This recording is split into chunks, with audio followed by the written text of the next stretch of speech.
Hello everyone, welcome to my channel competitive learning. আমি অজয় বিশ্বাস 2018 সালের মিসলেনিয়াস সার্ভিস এক্সামিনেশনের মাধ্যমে কনজিউমার ওয়েলফেয়ার অফিসার পদে সিলেক্ট হয়েছি। তো তোমরা অনেকেই আগের ভিডিওতে আমাকে রিকোয়েস্ট করেছিলে যে সায়েন্স পার্টটা কীভাবে পড়বে। তোমরা যারা মিসলেনিয়াস পরীক্ষার জন্য প্রিপারেশন নিচ্ছ তাদের জন্য বলছি যে সায়েন্স পার্টটা কিন্তু মিসলেনিয়াসের জন্য অত্যন্ত গুরুত্বপূর্ণ।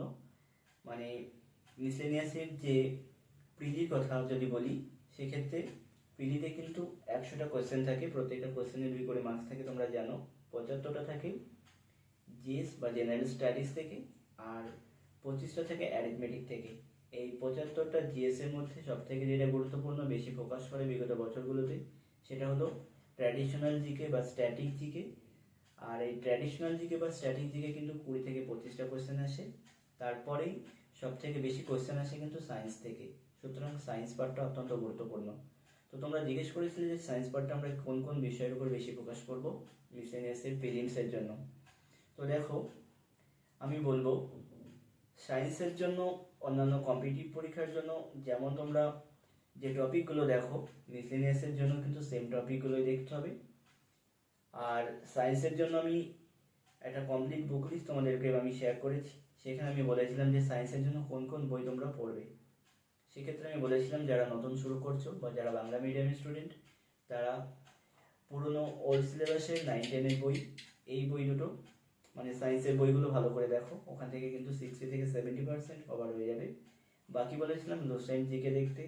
আর এমসিকিউ এর জন্য বলেছিলাম মন্ডল প্রকাশনীর সায়েন্সের, সেখানে সায়েন্স টেকনোলজি সমস্ত কিছুই আছে, এই বইটা ফলো করতে। তাহলে কিন্তু সায়েন্সটা তোমাদের মোটামুটি কমপ্লিট হয়ে যাবে। এবার বলি যে মিসলেনিয়াসের কোন কোন পোর্শনগুলো তোমরা ভালো করে দেখবে সায়েন্সের জন্য। তো আগেই বললাম যে অন্যান্য পরীক্ষার মতো সায়েন্স যেমন প্রিপারেশন নাও, বাকিগুলো তো একইভাবে তোমাদের সেইভাবে।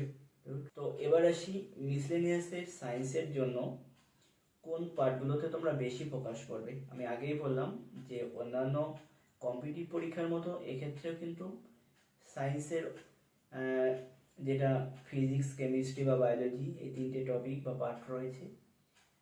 সেক্ষেত্রে যে যে সাবজেক্টগুলো রয়েছে প্রত্যেকটাই দেখতে হবে। আর মিসলেনিয়াসের বিগত বছরের প্রশ্নপত্র যদি তোমরা দেখো, সেক্ষেত্রে দেখতে পাবে মিসলেনিয়াসের সায়েন্সের উপরে কিন্তু অ্যাপ্লাইড সায়েন্স অর্থাৎ ব্যবহারিক সায়েন্সের উপর বেশি ফোকাস করে, বিশেষ করে ফিজিক্স, কেমিস্ট্রি বা বায়োলজি সমস্ত ক্ষেত্রেই।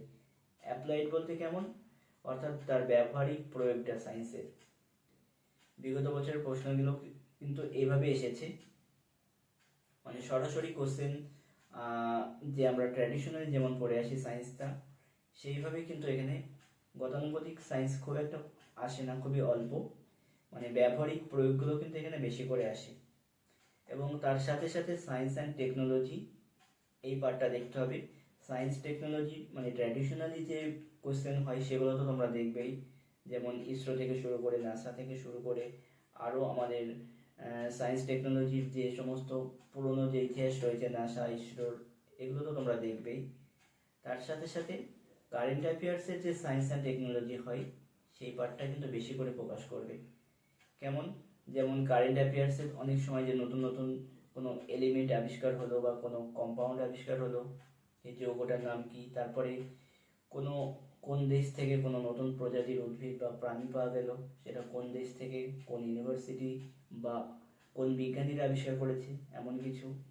তারপরে মহাকাশ সংক্রান্ত সায়েন্স অ্যান্ড টেকনোলজি তো আসবে এখানে, যেমন আমাদের এই এবছরে কিন্তু প্রচুর সায়েন্স অ্যান্ড টেকনোলজি কোশ্চেন আসতে পারে, যেমন চন্দ্রযান 3 থেকে সূর্যযান, ঠিক আছে, আদিত্য L1, এই সমস্ত কিছু কিন্তু তোমরা ভালো করে দেখো।